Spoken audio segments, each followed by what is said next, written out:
Perkenalkan, nama Ibu Helvia Franciski. Ibu salah satu tenaga pendidik di SPN FSKB Kota Bukit Tinggi, mengajar bahasa Indonesia di kelas 12. Baik, pada kali ini Ibu akan memberikan sebuah video pembelajaran mengenai mengapresiasi novel.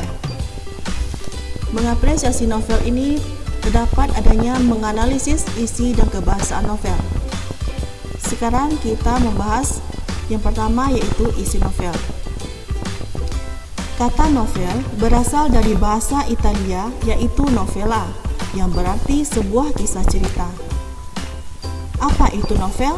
Novel merupakan karya prosa fiksi yang panjang, mengandung rangkaian cerita kehidupan seseorang dengan orang-orang di sekelilingnya yang menonjolkan watak dan sifat setiap pelaku.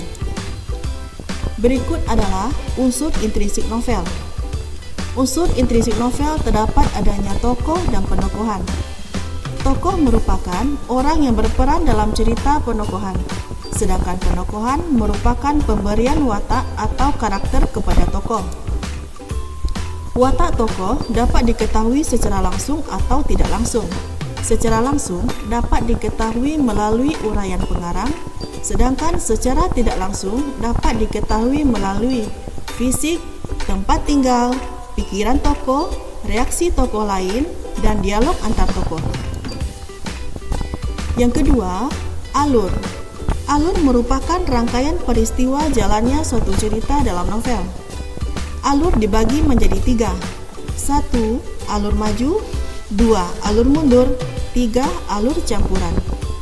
Alur maju adalah cerita yang berjalan bertahap menuju alur cerita. Alur mundur, rangkaian cerita yang sudah terjadi.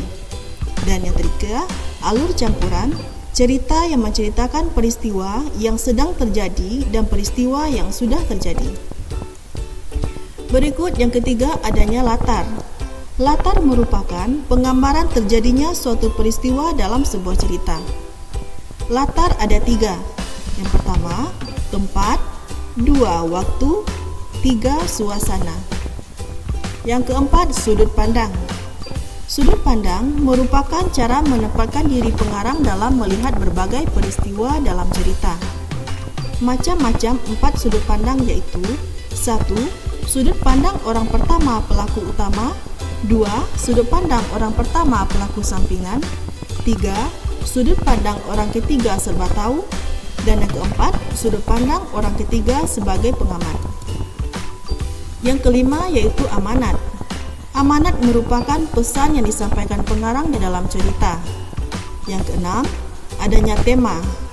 Tema merupakan pokok permasalahan yang disampaikan pengarang di dalam cerita. Nah, itulah isi novel yang terdapat dalam unsur intrinsiknya. Berikut kita masuk kepada yang kedua, yaitu kebahasaan dalam novel. Kebahasaan dalam novel meliputi adanya gaya bahasa yang biasa disebut dengan majas, yaitu digunakan untuk menyampaikan pesan dengan cara imajinasi. Gaya bahasa dibagi 4, yaitu 1. Perbandingan, 2. Pertentangan, 3. Sindiran, dan yang keempat, penegasan. Jenis majas perbandingan meliputi majas personifikasi, yaitu mendeskripsikan benda mati seakan memiliki sifat yang dimiliki manusia. Contoh dari majas personifikasi yaitu gunung yang sedang murka itu memuntahkan seluruh isinya. Maksud dari contoh tersebut adalah bencana gunung meletus. 2. Majas pertentangan. Majas pertentangan meliputi adanya litotes, paradoks, antitesis. 1. Litotes, yaitu gaya bahasa yang digunakan untuk merendahkan diri. Contohnya, kapan-kapan datanglah untuk mampir ke gubuk kecilku. Maksud dari contoh litotes tersebut adalah padahal yang dimaksud rumahnya seperti istana. 2. Paradoks, yaitu gaya bahasa yang menggunakan kata yang bertentangan artinya. Contohnya, hidupku terasa kesepian di tengah keramaian ini. 3. Antitesis, yaitu gaya bahasa yang menggunakan perpaduan kata yang bertentangan. Contohnya, Mati dan hidupku tergantung Allah Subhanahu wa Ta'ala. 3. Majas sindiran. Majas sindiran ini biasanya disebut dengan ironi, yaitu gaya bahasa yang digunakan untuk menyatakan sesuatu yang bertentangan. Contoh majas ironi, pagi sekali kamu datang. Maksud dari contoh itu adalah padahal waktu sudah menunjukkan pukul 11. 4. Majas penegasan. Majas penegasan ini terdiri dari pleonasmi, yaitu gaya bahasa untuk menegaskan makna yang sudah disampaikan di awal. Contohnya, silakan naik ke atas panggung. 5.